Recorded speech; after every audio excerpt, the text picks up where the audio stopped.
오늘은 시련이 찾아올 때라는 말씀의 제목으로 여러분과 은혜를 나누고자 합니다. 인간이라면 시련이 안 찾아올 수 없죠. 인간이기 때문에 또 시련이 찾아올 수밖에도 없을 겁니다. 누구도 예외 없이 인간에게 시련을 겪고 또 그 시련 가운데 성장하거나 아니면 퇴보할 것입니다. 그런 면에서 본다면 우리 그리스도인이 인간이니까 그리스도인 역시 당연히 시련이 찾아옵니다. 아무리 열심히 하나님을 믿는다고 하더라도 그리스도인도 역시 누구도 예외 없이 시련과 맞닿을 수밖에 없다는 것이죠. 이런 시련을 겪다 보면 이런 생각을 하죠. 하나님의 뜻이 계실 거야. 하나님께서는 이 시련을 통해서 나를 단련시킨 후에 정금같이 나를 사용하실 거야.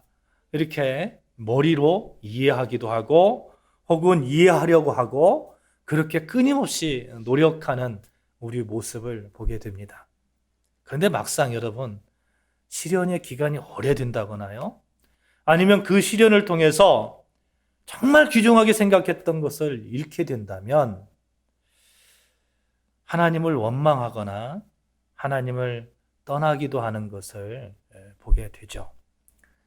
시련이라는 것은 모든 사람에게 여러분 똑같은 시간에 동시다발적으로 이렇게 다가오는 것이 아닙니다. 내가 시련을 겪을 때 사모님도 시련을 겪고 집사님도 시련을 겪고 우리 청년들도 시련을 겪는 게 아니죠.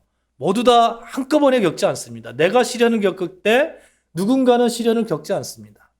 시련이라는 것은 이 시간차가 있다는 거예요. 그렇기 때문에 내가 시련을 겪을 때 다른 사람들이 행복한 모습을 보면 왜 나만 시련을 겪나 하는 그런 생각을 하게 되죠. 그런 가운데서 이런 시련을 당하는 것은 내가 혹시 잘 못 믿었나? 예수님께서 나를 떠나가셨나? 하나님이 나를 저버리셨나? 심지어 이렇게 생각하기도 합니다. 그래서 하나님 원망하죠. 마음이 산란해지고 한숨과 탄식 가운데 심지어 신앙적인 회유가 오기도 합니다. 그러면서도 우리가 설교를 통해서 계속 듣잖아요. 시련을 당할 때 어떻게 하십시오, 어떻게 하십시오 계속 듣기 때문에 무수히 들어온 그런 시련의 자세 있잖아요. 그 자세를 어떻게 다잡아 보려고 해도 잘 안 돼요. 하나님을 의지해야 한다는 말 공허하게 느껴집니다. 심지어 하나님과 성경을 떠나서 자신의 방법으로 어떻게 해결해 보려고 하기도 합니다. 그러나 여러분, 오늘 제가 여러분에게 다시 말씀드리고 싶은 메시지는 만약 시련이 우리 삶에 닥친다 하더라도 그 시련을 기회로 만들어야 되겠는데 기회로 만들기 위해서 더욱 하나님을 붙들고 하나님을 사랑하는 방법, 하나님 나라의 백성의 삶을 영위하는 그 방법을 배워 나가야 한다는 것입니다. 이 말씀 우리가 수없이 들은 말씀이에요. 그러나 수없이 많이 들었음에도 다시 여러분에게 말씀드리는 것은 시련을 통해서 얻게 되어야 되는 가장 알차고 바르고 확실한 진리가 이것이기 때문에 그렇습니다. 우리가 시련 앞에서 주저앉을 수 없잖아요. 시련을 뛰어넘어야 하잖아요. 시련을 통해서 정말 멋지게 하나님 앞에 서야 되는데 그러기 위해서 하나님께서 우리에게 원하시는 것이 있을 거야. 하나님께서는 이 시련을 통해서 나를 정금같이 단련시킬 거야 하는 그러한 그 결단, 그러한 마음을 계속해서 다지고 다져야 할 줄로 믿습니다. 이것이 불가능한 것 같지만 실제로 가능합니다. 시련이 유익이 되게끔 한 사람들이 얼마든지 많이 있다는 것입니다. 우리도 그런 부류의 사람들이 되어야 됩니다. 시편 119편 71절에 보면 이런 말씀이 있어요. 고난당한 것이 내게 유익이라. 고난당한 것이 내게 유익이라. 이로 말미암아 내가 주의 율례들을 배우게 되었다. 이렇게 말씀합니다. 고난당한 것이 유익이라는 거예요. 그걸 통해서 뭘 배웠다고요? 주의 율례들을 배우게 되었다. 하나님을 섬기는 방법을 배우게 되었다. 천국 백성의 삶을 배우게 되었다. 이런 얘기거든요. 정말 그렇습니다. 고난당함이 여러분 우리에게 유익이 되게끔 해야 됩니다. 시련이 한 사람을 파멸시키기도 하지만요. 시련으로 인해서 더 유익한 삶을 사는 사람들이 있습니다. 분명히 있습니다. 시련 앞에서 선 두 가지 길에서 성경은 끊임없이 우리에게 말씀하고 있는 거예요. 시련을 통해서 얻게 되는 유익의 길로 서라. 이렇게 말씀하고 있습니다. 시련을 통해서 더 하나님을 알게 되고, 시련을 통해서 더 천국 백성의 삶을 살아가게 되고, 시련을 통해서 겸손과 사랑에 배우게 된다면 그것처럼 유익한 것이 없습니다. 그 길로 들어서라는 것이죠. 그것이 시련을 허락하신 하나님의 뜻입니다. 그래서 종교개혁자 마틴 루터가 이렇게 말했어요. 시련은 그리스도인 학생을 위한 훌륭한 신학교다. 여러분, 신학교에서 뭘 배워요? 하나님의 사랑, 하나님의 은혜, 예수 그리스도의 사랑, 예수 그리스도의 인격, 예수 그리스도의 겸손, 예수 그리스도의 믿음, 이런 거 배우는 거 아니에요? 시련을 통해서 우리의 인격의 선단과 성숙이 이루어진다면, 하나님을 사랑하는 방법, 천국 백성에 살아가는 방법을 배우게 된다면 그것처럼 유익한 것이 없는 것이죠. 이것이 불가능한 것 같지만 실제로 가능합니다. 시련이 유익이 되게끔 한 사람들이 얼마든지 있습니다. 우리도 그런 부류의 사람들이 되어야 됩니다. 오늘 시련, 누구보다 이 시련을 잘 이겨냈던 한 사람, 요셉을 통해서 우리가 어떻게 시련을 좀 이렇게 유익하게 바꿀 수 있을까? 어떤 시련을 당할 때에, 시련이 찾아올 때에 우리가 어떤 자세로 시련을 맞이해야 될까 하는 그런 것을 여러분과 좀 나누어 보고자 합니다. 요셉이 얘기가 창세기가 총 50장이잖아요. 총 50장에 요셉의 얘기가 37장부터 계속해서 끝장까지 있는 거예요. 그러니까 요셉이 얼마나 성경에서 그 중요한 인물인지를 알 수가 있는 거죠. 요셉을 통해서 한 민족, 한 국가가 세워졌습니다. 그를 통해서 예수 그리스도로까지 이어지는 역사의 줄기를 이어나갑니다. 그런데 이와 같은 요셉의 일대기를 쭉 본다면요, 여러분, 요셉은 시련의 연속이었어요. 정말 우리가 생각하는 그 시련보다 상상할 수 없는 그 시련을 겪었습니다. 형제들에 의해서 죽을 고비를 걷고 팔려가고, 정말 잘 섬겼는데 어느 날 누명을 써서 감옥살이하고. 그렇죠? 우리는 요셉이라는 인물에 대해서 성경을 통해서 잘 알고 있어요. 그렇기 때문에 이 시련이 하나님께서 뜻하신 것이 있어, 우리는 알고 있습니다. 그 시련의 의미를 알고 있습니다. 그런데 요셉은 어땠을까요? 요셉은 막상 시련을 당하고 있었던 요셉은 어땠을까요? 알았을까요? 정말 그랬을까요? 아마도 요셉은 자기의 형제들이 자기를 죽이려 할 때나, 우물에 가두는 신세가 되었을 때나, 아니면 종으로 팔려갈 때나, 종살이 할 때나, 자기는 악을 행하지 않았는데 도리어 왜 이런 시련이 닥칠까? 끊임없이 이렇게 되묻지 않았겠습니까? 어찌 보면 요셉은 이 시련의 연속선상에 있었던 사람인데, 본문 23절, 24절 말씀 다시 한번 읽겠습니다. 본문 23절, 24절 말씀입니다. 같이 읽습니다. 시작. 요셉이 형들에게 이르매 그의 형들이 요셉의 옷 곧 그가 입은 채색 옷을 벗기고 그를 잡아 구덩이에 던지니 그 구덩이는 빈 것이라 그 속에 물이 없었더라. 구덩이에 던졌어요. 근데 그 속에 물이 없어요. 그럼 무슨 얘기예요? 죽으라는 얘기잖아요. 죽으라는 얘기입니다. 요셉이 형들에 의해서 구덩이에 내던져졌어요. 나중에 이제 형들이 마음을 돌려서 구덩이에서 끄집어내서 노예로 팔았습니다만, 노예 상황도 그게 녹록치 않습니다. 시편 105편 17절 18절 말씀 보면 이런 말씀이 있어요. 그가 한 사람을 앞서 보내셨으며 요셉이 종으로 팔렸도다. 그의 발은 차고를 차고 그의 몸은 쇠사슬에 매였으니. 자, 형들에 의해서 종으로 팔려갔어요. 팔려간 것도 억울한데 종살이를 하잖아요. 보디발의 그 집에서 종살이를 하는데 억울한 누명을 쓰잖아요. 누명을 써가지고 감옥에 갇힐 때 어떻게 갇혔나? 그것을 보여주는 거예요. 그의 발은 족쇄를 차고 그의 목은 쇠사슬을 메었다. 이렇게 표현하고 있는 거예요. 형들에 의해서 팔려가고 열심히 주인을 위해서 섬겼는데 누명을 쓰고 종살이 그 감옥에 갇히게 되고 거기서 발에 족쇄를 차고 목에는 쇠사슬을 메었다. 여러분, 여기서 그의 몸은 쇠사슬로 메었다라고 할 때, 표현할 때에 그 원어가 뭐냐면 나프쇼라는 말인데요. 이 나프쇼라는 말은 영혼이라는 말도 되거든요. 그러니까 그의 영혼은 그 쇠사슬로 메었다, 이런 뜻이에요. 한국말로 말하면 그의 혼이 나갔다, 이런 뜻입니다. 혼이 나갔다. 혼이 나갈 정도의 그런 시련 앞에 이 요셉은 있었던 것입니다. 얼마나 시련이 고통스러웠으면 혼이 나갈 정도였겠습니까? 요셉은 육체적으로만 매인 것이 아닙니다. 정신적으로, 제정신으로 살아갈 수 없을 만큼 고통스러운 상황 속에 요셉은 있었습니다. 사실 요셉에게 주신 하나님의 비전이 있잖아요. 꿈을 통해서 요셉이 알고 있잖아요. 37장 전반부에 보면 어느 날 꿈을 꾸는데 형들의 곡식단이 자신에게 절을 하고 해와 달과 별, 그 별들이 자신에게 그 절을 합니다. 그런 절을 할 때에 혹시 그런 생각하지 않았을까요? 내가 왕이 되나? 이런 생각하지 않았을까요? 근데 왕은 무슨 왕입니까, 지금? 시련 앞에 서 있는 그 요셉. 요셉은 매일 하나님께 이런 질문을 했을 거예요. 우리와 똑같이 질문했을 겁니다. 도대체 제게 주신 그 꿈꾸게 하신 그 꿈은 무엇입니까? 하나님 저에게 주신 그 비전은 무엇입니까? 우리가 성경을 통해서 그 이유를 알고 있다고 말씀드렸습니다만 요셉이 그 당시에 그게 이해가 됐을까요? 이해할 수 있었을까요? 이해한다면 사람이 아니죠. 그렇죠? 인간은 하나님의 뜻과 생각을 다 이해할 수 없잖아요.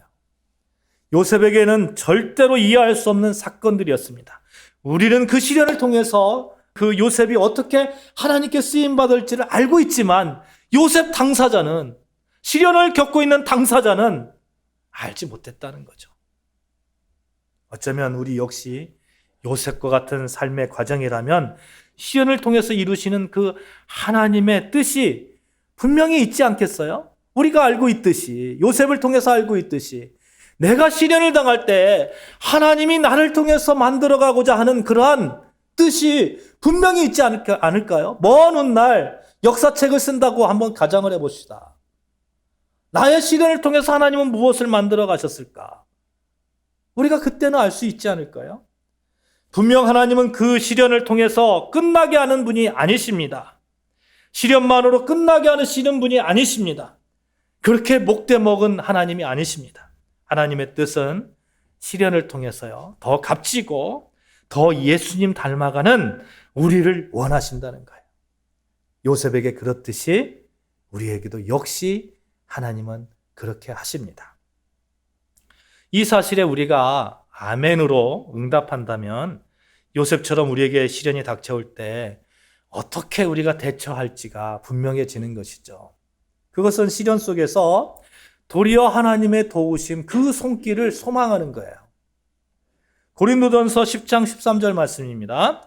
사람이 감당할 시험 밖에는 너희가 당한 것이 없나니 오직 하나님은 미쁘사 너희가 감당하지 못할 시험 당함을 허락하지 아니하시고 시험 당할 즈음에 또한 피할 길을 내사 너희로 능히 감당하게 하시느니라. 하나님이 시련 당하는 것을 허락하셨어요.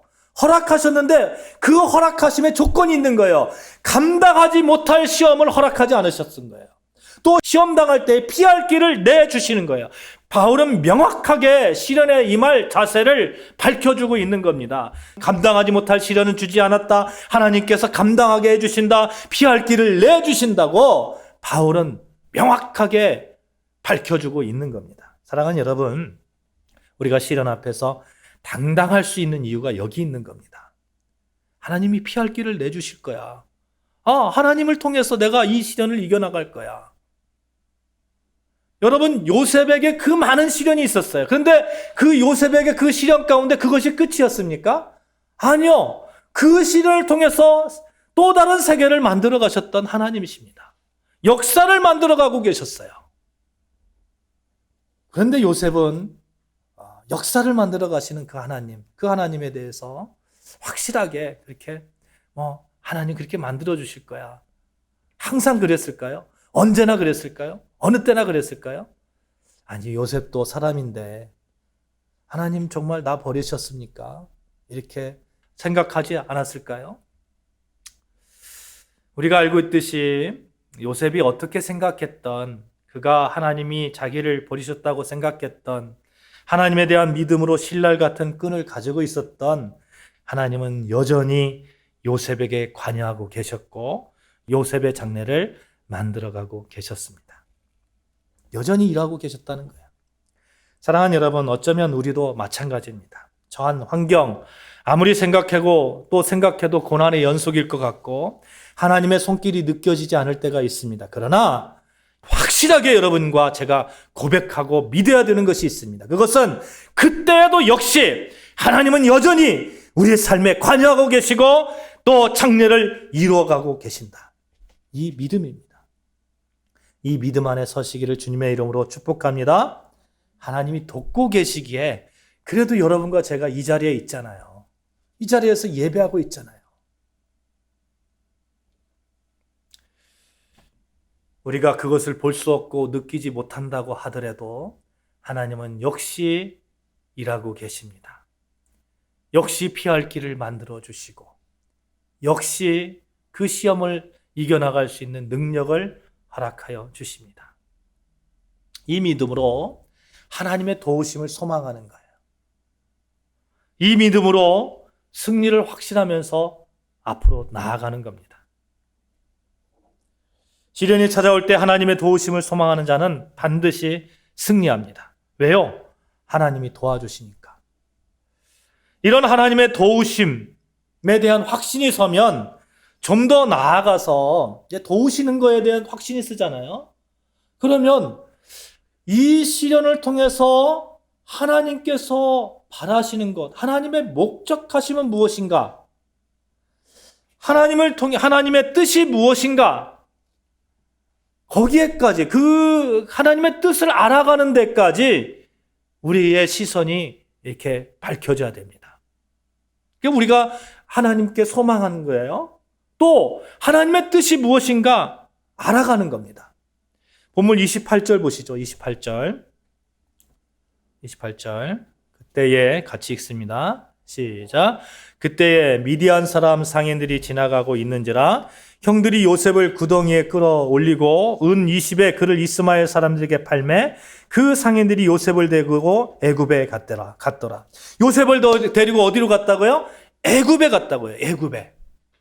왜요? 왜 애굽으로 가게 되었습니까? 애굽에서 그를 높이셔서 그의 백성들을 구원하시려고 한 민족을 만드시려고 하나님의 그 계획 때문이 아닙니까? 하지만 요셉은 그렇게 생각하지 않았을 거예요. 그럼에도 불구하고 하나님은 요셉이 어떻게 생각했던 간에 하나님은 요셉을 애굽 땅으로 보내셨습니다. 하나님의 뜻이 계셨기 때문에 그 뜻을 우리가 알아가려고 노력하는 거예요. 레리 크랩이 쓴 책 중에 좌절된 꿈이라는 책이 있어요. 누구나 좌절된 꿈이 있잖아요. 지금 여러분은 어렸을 때 가졌던 꿈이 계속해서 그렇게 가고 있습니까? 좌절된 꿈도 있잖아요. 그런데 이 레리 크랩이라는 분이 이런 얘기를 했습니다. 절망의 끝에서 기쁨을 주시는 하나님의 특별한 손길, 이런 얘기를 했어요. 절망에 완전히 좌절된 끝에 새로운 길이 열린다는 거예요. 기쁨을 주시는 하나님의 손길이 있다는 거예요. 우리가 꿈꾸던 꿈이 좌절되었기 때문에 하나님이 원하시는 어떤 특별한 그런 삶을 살아갈 수 있는 그 길이 열렸다는 겁니다. 한번 볼까요? 작년에 코로나가 오기 전에 우리 성도님 중에 한 분이 저에게 목사님, 인터넷 방송을 해야 됩니다. 인터넷 방송을 해야 됩니다. 그렇게 하십시다. 근데 제가 쑥스러워하는 성격이 있어요. 너 얼굴 이렇게 내보내는 거 별로 좋아하지 않아요. 하긴 필요하긴 한데, 그런데 지금 어땠습니까? 코로나로 인해서 이렇게 인터넷 방송하잖아요. 새로운 길이 열리는 거예요. 복음의 새로운 길이 열리는 거예요. 여러분 보십시오. 길거리 나가서 예수 믿으세요. 전할 수 있죠. 당연히 전해야 되죠. 그런데 그렇게 옛날처럼 예수 믿으세요. 그럴 때 그 긍정적인 마음으로 이렇게 다가오는 그런 사람들이 별로 없습니다.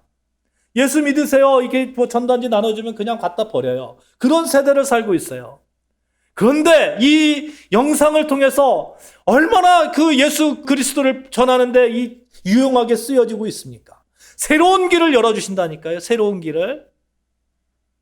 며칠 전에 EBS 프로그램의 인생 이야기 파란만장에서 시련을 통해서 새로운 삶을 살아가고 있는 사람들의 얘기를 나왔습니다. 거기에서 가수 김민우 씨 얘기 아시죠? 김민우 씨. 축구 선수였다가 최초로 그 심판상을 수상한 여자 축구 선수가 있어요. 축구 심판이 있는데 김경민 씨 이야기. 이 플러스 사이즈 모델 또 김지양 씨 이런 분들이 나와서 이야기합니다. 이분들이 한결같이 시련을 통해서 새로운 삶을 살아가게 되었다. 이런 이야기를 합니다. 여자 축구 심판인 김경민 씨는요. 중학교 때 처음 축구를 시작해서 대학교 때까지 축구를 한 거예요. 근데 계속 부상이 있는 거예요. 계속. 한번 부상이 있으면 계속 부상이 있잖아요. 계속 부상이 있으니까 이 팀 동료들한테 너무너무 미안한 거예요. 그래서 축구를 그만뒀답니다. 정말 아픈 그 시련의 기간 가운데 이렇게 축구를 그만뒀는데 갑자기 이 축구 심판의 길이 보인 거예요. 축구 심판의 길. 그래서 축구 심판을 이제 시작을 해가지고 지금 21년 차 베테랑 심판으로 일하고 있는데요. 이분이 이런 말씀을 합니다. 내가 축구를 그만두고 심판을 했기에 지금도 그 좋아하는 축구를 하고 있습니다. 이런 얘기를 합니다. 여러분, 시련을 통해서 새로운 세계의 문이 열리는 겁니다. 이 믿음을 가져야 돼요. 하나님은 시련을 통해서 여러분의 그 새로운 길을 만들어 가기를 원하고 계시는 거예요. 정말 그렇습니다. 그래서 시련은요, 새로운 씨앗을 뿌리는 절호의 기회가 되는 겁니다. 특별히 우리 그리스도인들에게 시련은요, 육체의 씨앗에서 성령의 씨앗을 뿌릴 수 있는 아주 절호의 기회입니다. 물질의 종에서 천국 백성의 자유함을 얻을 수 있는 절호의 기회가 되는 것입니다. 자신이 옳다고 생각했던 씨앗에서 이제 하나님이 원하시는 그 씨앗으로 뿌려지는 인생을 살 수 있는 절호의 기회가 되는 것입니다.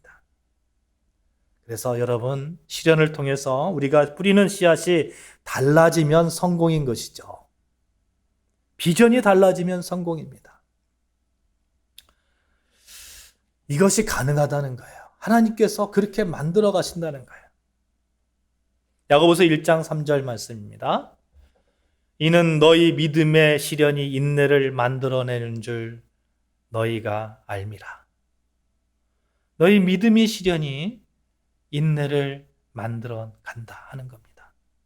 로마서에서는요, 로마서 5장 4절에서는 인내는 연단은, 연단은 소망을 이룰 줄 알미라. 시련이 인내, 인내가 연단, 연단은 하나님에 대한 소망으로까지 나아가는 겁니다. 그 소망 가운데 하나님이 나에게 주신 그 뜻, 하나님이 나를 이 땅에 보내신 그 소명을 다시 발견하고 새로운 길을 열어나가고, 그러니까 멋진 삶이 펼쳐지는 거 아닙니까? 그러므로 여러분, 시련이 찾아올 때 여러분 소망해 보는 거예요. 소망할 수 있는 거예요. 왜? 새로운 역사가 펼쳐질 거니까. 저는 이 코로나19를 통해서 우리 한국교회 또 우리 아름다운 교회에 펼쳐질 새로운 그 역사를 바라봅니다. 새로운 씨앗을 뿌릴 수 있는 절호의 기회가 된 것이죠. 그렇지 않습니까? 사랑하는 여러분, 이 코로나19를 통해서 더욱 하나님과 가까워지면 더욱 하나님의 믿음, 하나님을 믿음이 얼마나 귀한 것인지를 알게 된다면 성공인 겁니다. 시편 105편 17절 19절 말씀 같이 찾아서 읽어보겠습니다. 자, 같이 있습니다. 시작. 그가 한 사람을 앞서 보내셨으며 요셉이 종으로 팔렸도다.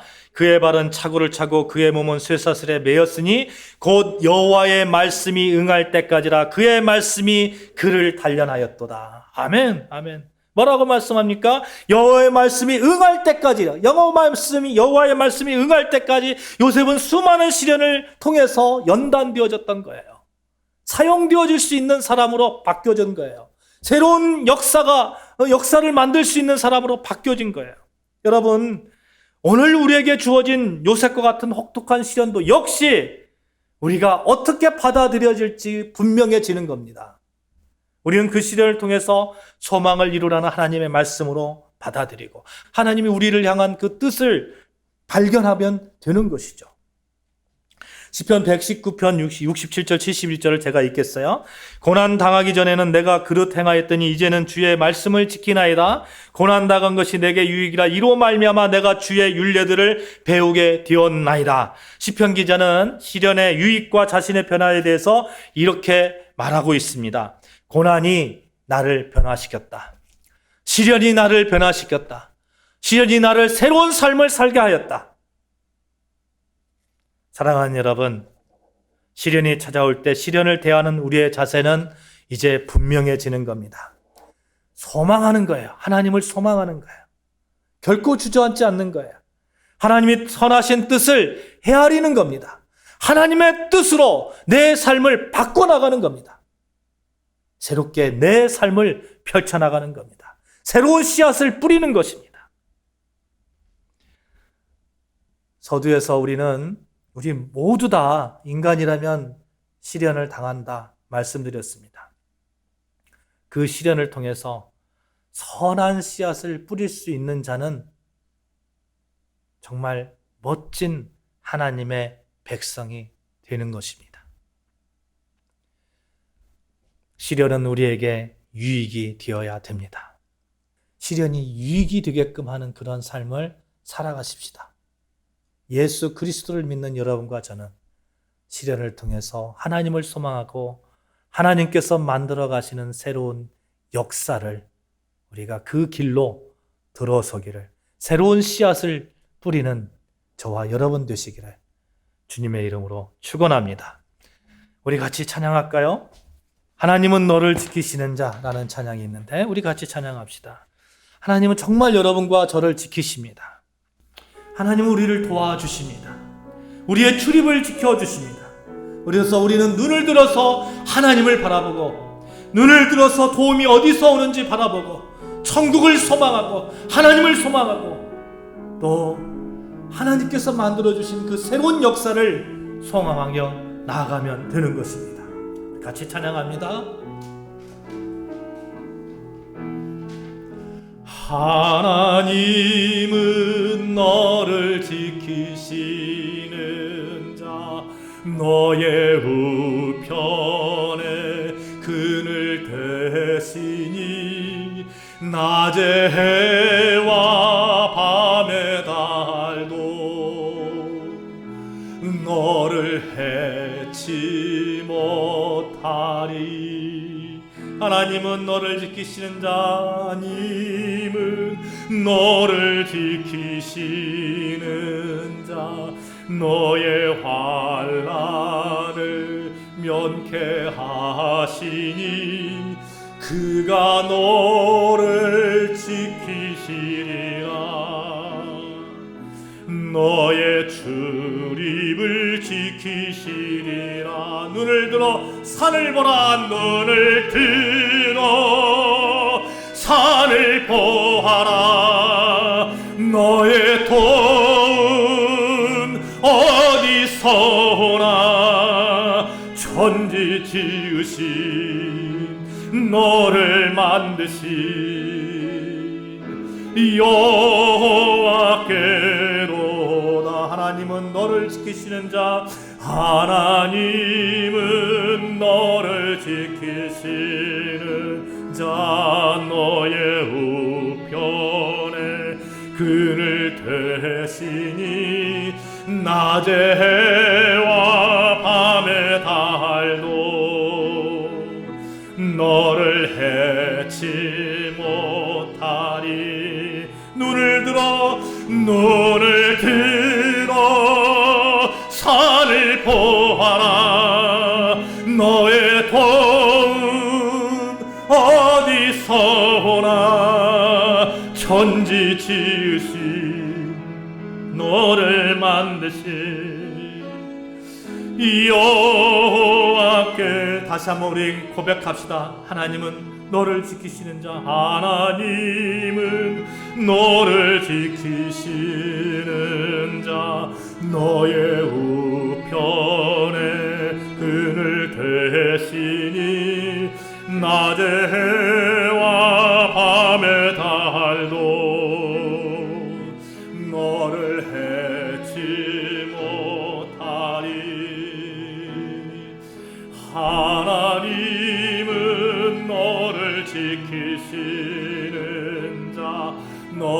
환난을 면케하시니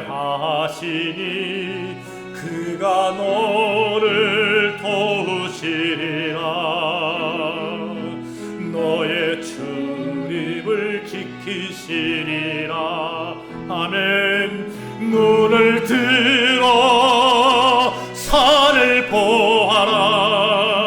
너의 도움 어디서나. 천지 지으신 너를 만드신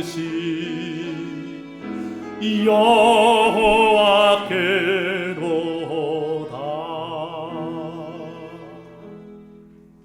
하나님 아버지,